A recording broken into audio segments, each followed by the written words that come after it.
Good morning students. इस video के माध्यम से हम लोग आर्टिकल राइटिंग के विषय में जानकारी प्राप्त करेंगे। आर्टिकल राइटिंग एक कला होता है जो विभिन्न प्रकार के दिए गए विषय वस्तु के ऊपर लिखा जाता है। यह किसी घटना, किसी दुर्घटना, किसी कहानी, किसी समारोह का वर्णन हो सकता है या समाज में फैली हुई विभिन्न प्रकार की परिस्थितियां या जटिलताएं या समस्या के विषय में भी लेख लिखना होता है। इसे पत्र पत्रिकाओं में प्रकाशित करने के लिए दिया जाता है ताकि इसके संबंध में अधिक से अधिक लोग जागरूक हो सकें। एक आर्टिकल क्या होता है,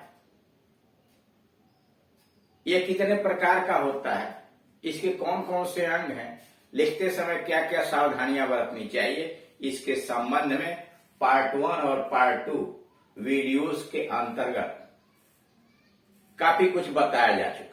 उसे आप देखिए और समझिए, और अगर कोई समस्या खड़ी हो तो फिर आप कॉल करके, इस नंबर पर कॉल करके आप अपनी समस्या का समाधान करा सकते हैं। एक अच्छा लेख आप तभी लिख पाएंगे जब उसका अनुभव आपके पास हो। अधिक से अधिक वीडियोस उस पर देखें हो, हाल किए गए लेख को आप पढ़ें, साथ ही साथ खुद भी नए नए टॉपिक पर लिखने का प्रयास करें। इसलिए अनुभव ही आदमी को ज्ञानवान बनाता है। जैसे जैसे अधिक से अधिक एक्सरसाइज आप करेंगे वैसे ही कुशल होते जाएंगे और दिए गए किसी भी टाइप पर आप एक संक्षिप्त और भावपूर्ण आर्टिकल लिख सकते हैं। इसके लिए अभ्यास सबसे आवश्यक है। नवीनतम पाठ्यक्रम के अनुसार हाई स्कूल और इंटरमीडिएट दोनों परीक्षाओं के अंतर्गत यह आर्टिकल राइटिंग आता है। राइटिंग स्किल्स के अंतर्गत दो तरह के प्रश्न होते हैं। एप्लीकेशन अथवा लेटर लिखिए, हाई स्कूल में भी और इंटरमीडिएट में। और दूसरे नंबर पर डिस्क्रिप्टिव पैराग्राफ यानी एसे लिखिए अथवा आर्टिकल या रिपोर्ट राइटिंग। ये डिस्क्रिप्टिव पैराग्राफ और आर्टिकल अथवा आर्टिकल यह 6 अंक का हाई स्कूल में होता है, इंटरमीडिएट में 10 अंक का होता है। अंकों के दृष्टिकोण से भी इसका काफी महत्व है। इसे कैसे आप हल करेंगे वो उदाहरण के आधार पर ही होता है। उससे संबंधित यहाँ उदाहरण दिया गया है। यह 2 तरह से प्रश्न डाले गए हैं, इस तरह से या इस प्रकार से।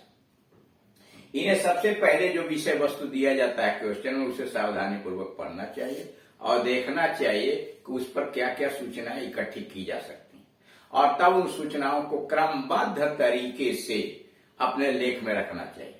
सबसे पहले विषय वस्तु पढ़ने के बाद एक छोटा और भावपूर्ण शीर्षक बनाइए, हेडिंग बनाइए, टाइटल बनाइए। और अगर नाम दिया है तो लेखक अपना नाम भी लिखता है, जैसे यहाँ लिखा बाय अंकिता या अंकुर, जो भी नाम दिया गया हो पेपर के अंदर। उसके बाद स्टार्ट करते हैं लेख लिखना। बेहतर यह होता है कि अगर लेख के अंतर्गत किसी दिए गए विद्वान का या कहावत कोई प्रयोग हो जाए तो और सुंदर होता है।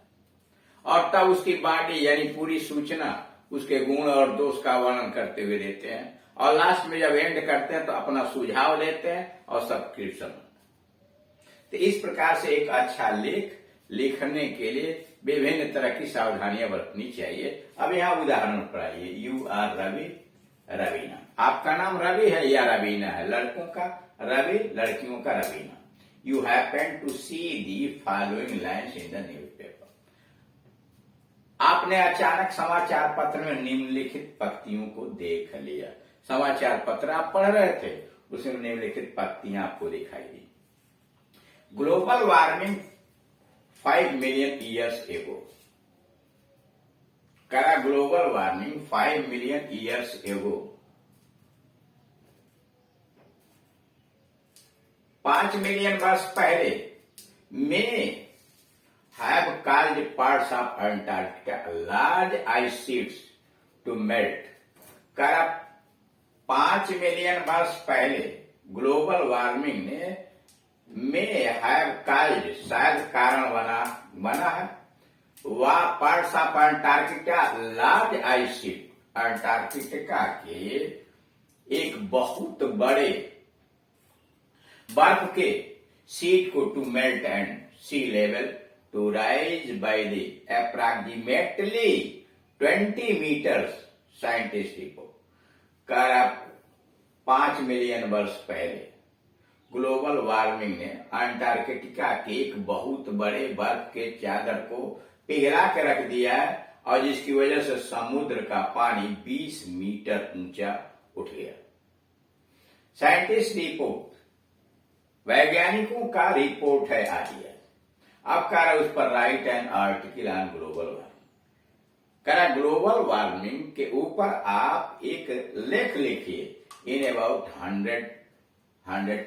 120 वर्ड्स, जो लगभग 100 से लेकर 120 शब्दों के बीच हो, with the help of the news lines. कह रहे न्यूज लाइन्स की सहायता से आप एक ग्लोबल वार्मिंग पर लेख लिखिए।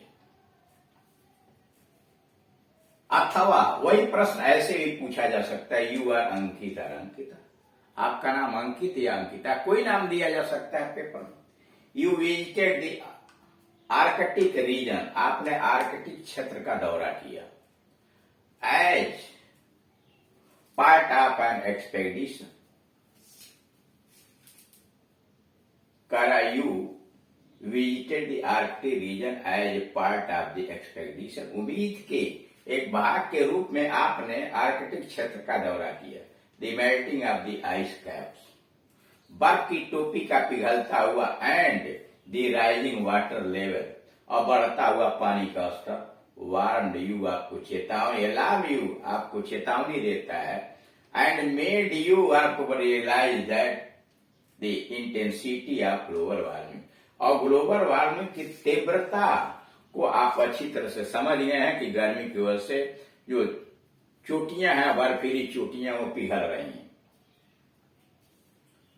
On your return you decide, उस क्षेत्र से दौरे के बाद लौटने पर आपने निर्णय किया to write an article on the youth magazine, नवयुवकों की पत्रिका के लिए आप लेख लिखेंगे। ऑन योर कंसर्न रिगार्डिंग, अपनी चिंता के विषय में एक लेख लिखेंगे regarding the effects of global warming, global warming का क्या क्या दुष्परिणाम होता है उस पर आप एक लेख लिखेंगे। Right an article in about 120 words, 100 से लेकर 120 शब्दों के बीच में एक लेख आप ग्लोबल वार्मिंग के ऊपर लिखिए। अब देख रहे हैं कि ये आपको हेडिंग बना दिया गया। अब उसके बाद आप सीधे एक टाइटल लिखते हैं ग्लोबल वार्मिंग और बाय अंकिता। अब यहाँ जो भी नाम पेपर में दिया गया था वही नाम रवि या जो दिया हुआ है वह लिख दिया आपने। अब उसके बाद उसकी स्टार्टिंग करते हैं कि आर्टिकल कैसे लिखा जाता है। जैसे global warming has become an international issue, global warming एक अंतर्राष्ट्रीय मामला बन चुका है। Global warming has become an international issue, global warming एक अंतर्राष्ट्रीय समस्या बन चुकी है।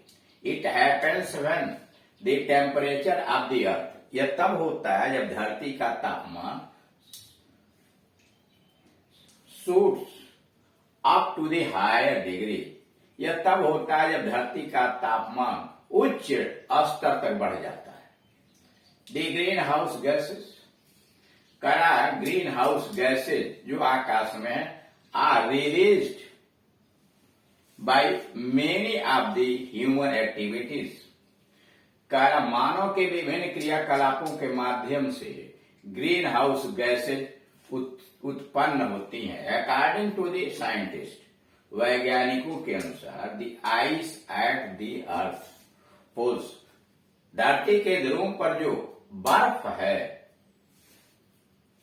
माउंटेन ग्लेशियर पर्वतों के हिमखंडों में जो बर्फ है, ice sheets covering the West Antarctica, और बर्फ की चादर जो पश्चिमी अंटार्कटिका को घेरे हुए, एंड ग्रीनलैंड, और ग्रीनलैंड तथा पश्चिमी अंटार्कटिका के जो बर्फ की चादर घेरे हुए है, इज मेल्टिंग, धीरे धीरे पिघल रही है। यानी ग्लोबल वार्मिंग के अनुसार वैज्ञानिक कह रहे हैं कि जहां जहां पर्वतों के ऊपर की चोटियों की बर्फ है, अंटार्कटिका का बर्फ का क्षेत्र है, ग्रीनलैंड का बर्फ का क्षेत्र है, ये सब पिघल रहा है। It will disturb the temperature of the अर्थ, और यह धरती के तापमान को बिगाड़ के रख देगा। And raise the water level of the sea, और यह समुद्र की सतह के पानी के लेवल को उठा देगा। Hurricanes and other storm, hurricane नामक चक्रवात और दूसरी तरह के तूफान are likely to become stronger, और तीव्र गति से आना शुरू हो जाएंगे। ट्रेजेडी इन उत्तराखंड, उत्तराखंड का विभीषिका as the latest example of the global warming, global warming का उत्तराखंड की जो विभीषिका है वह तत्कालिक उदाहरण भी है। Global warming is an evil, global warming एक तरह की बुराई है। Global warming is an evil that is growing proportionally, कहा यह एक ऐसी बुराई है जो अनुपातिक ढंग से बढ़ रही है टू ह्यूमन प्रोग्रेस। जैसे जैसे मानव प्रगति कर रहा है उसी अनुपात में ग्लोबल वार्मिंग भी बढ़ रहा है। बट वर्किंग अगेंस्ट इट, लेकिन इसके खिलाफ काम करने पर इट इज रिग्रेटेड, बड़े पश्चाताप की बात है that people are not good at making immediate sacrifice, लेकिन लोग अपने अपने सुखों का परित्याग करने के लिए तैयार नहीं है। बट इट इज रिग्रेटेड, यह बड़े दुख की बात है that people are not good at making immediate sacrifice, लोग तत्काल में कोई बलिदान करने को तैयार नहीं है फॉर एन एब्स्ट्रैक्ट बेनिफिट, अदृश्य लाभ के लिए कोई बलिदान करने को तैयार नहीं है इन द फ्यूचर, और भविष्य में अदृश्य लाभ प्राप्त होने वाले अदृश्य लाभ के लिए कोई त्याग करने के लिए तैयार नहीं है।